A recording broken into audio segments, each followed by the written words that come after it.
গত বছরের জুন মাসে মধ্যপ্রাচ্যের রাজনীতিতে ঘটে যায় এক অভূতপূর্ব ঘটনা। ইরান এককভাবে মুখোমুখি হয় ইসরায়েল ও যুক্তরাষ্ট্রের মতো দুই সামরিক পরাশক্তির।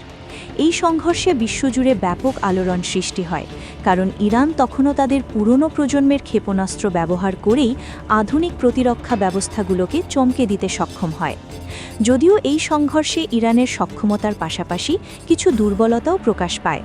বিশেষ করে ইসরায়েলের অত্যাধুনিক F-35 যুদ্ধবিমানের বিরুদ্ধে ইরানের বিমান প্রতিরক্ষা ব্যবস্থা ততটা কার্যকর প্রমাণিত হয়নি। তবুও সামগ্রিকভাবে এই লড়াই ইরানের সামরিক শক্তি ও কৌশল নিয়ে নতুন করে আলোচনা শুরু করে দেয় বিশ্বজুড়ে। সংঘর্ষ শেষ হলেও উত্তেজনা কিন্তু শেষ হয়নি, বরং মধ্যপ্রাচ্যের আকাশ ও সমুদ্র এখনও থমথমে। ঠিক এই সময়ে ইরানের নৌবাহিনীর প্রধান শাহরাম ইরানি এক শক্ত বার্তা দেন যুক্তরাষ্ট্র ও ইসরায়েলের উদ্দেশ্যে। তিনি স্পষ্ট করে জানান, ইরানের কাছে এমন অনেক উন্নত অস্ত্র ও সামরিক সরঞ্জাম রয়েছে যেগুলো এখনও জনসমক্ষে প্রকাশ করা হয়নি। এগুলো ইচ্ছাকৃতভাবেই গোপন রাখা হয়েছে, যাতে প্রয়োজনে শত্রুপক্ষকে অপ্রত্যাশিতভাবে চমকে দেওয়া যায়।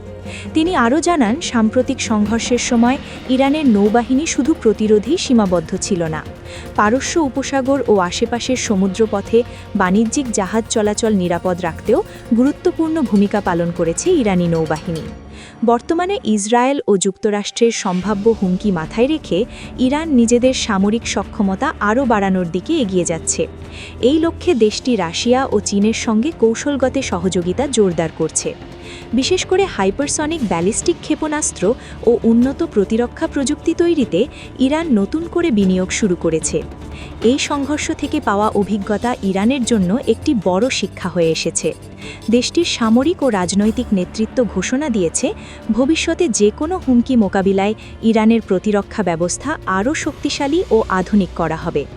সব মিলিয়ে মধ্যপ্রাচ্যের নতুন এক শক্তির সমীকরণ তৈরি হওয়ার ইঙ্গিত স্পষ্ট হয়ে উঠছে।